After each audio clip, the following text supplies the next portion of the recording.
You're feeling anxious. You're feeling nauseous. You're feeling depressed, whatever it happens to be. Something's going on there. That vibe is not working for you. And so maybe you've got that feeling, but you're not sure what it is. You're looking around. You're noticing all the A players are leaving. Wow. That's your first sign. The first thing that's going to happen is the A players will go somewhere else because they can. Yeah. Because everybody wants an A player. Right. And people know who the A players are. The A players get called every week by recruiters. They get calls all the time.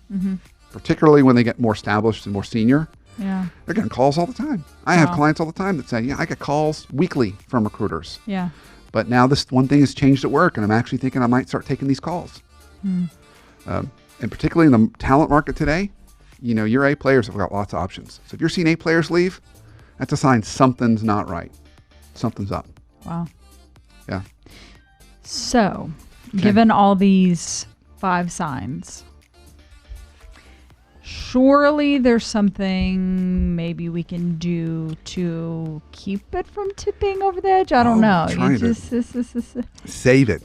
Cover it. I didn't expect you to ask me that question. Oh, well, okay, right? How do we recover from this? I think it's a fair point. Take that you see that, right? That you know that you're the senior leader and your A players are leaving. Yeah. Maybe that's a red flag that I got something going on here. I got a simple diagnosis. Okay.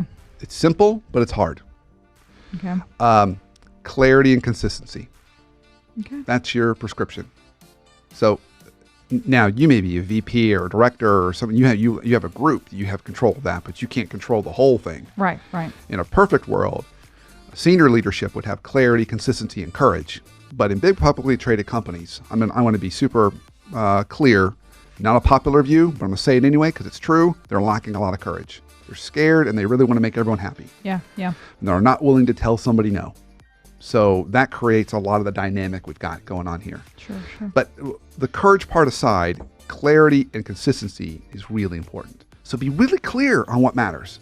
Be really clear. Be clear on your values. Be clear on where things are going and everyone's roles. And then be consistent. Be consistent on communicating those.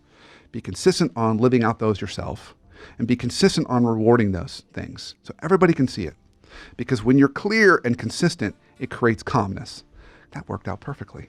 Look at those C's. Look at that. This just happened just like that.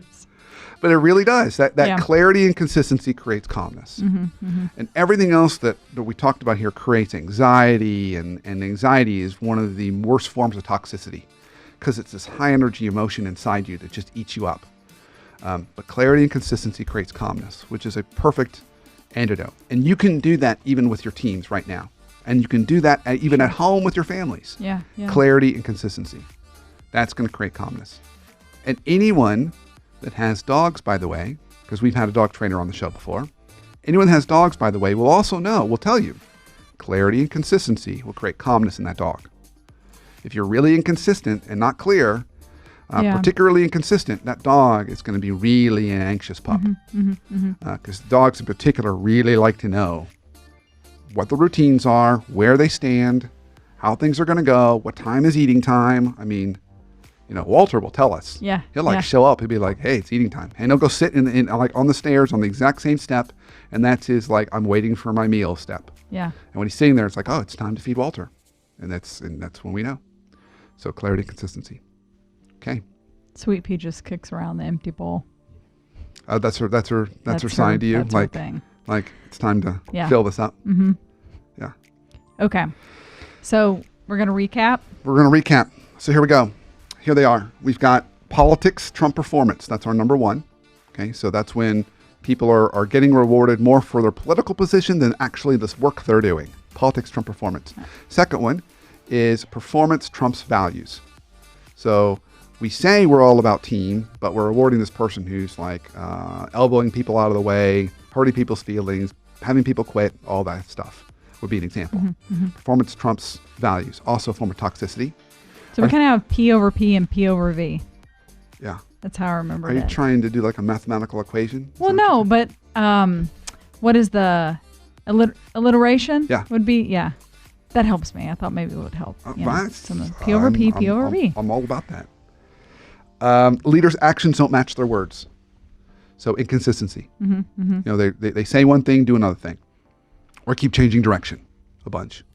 I've had that issue where an organization that I've been talking to has that issue. The leader keeps changing direction. Yeah. Creates a whole bunch of insecurity and anxiety because they don't know what's going on. And remember, in absence of communication, people always assume the worst. Yeah. This plays into that too.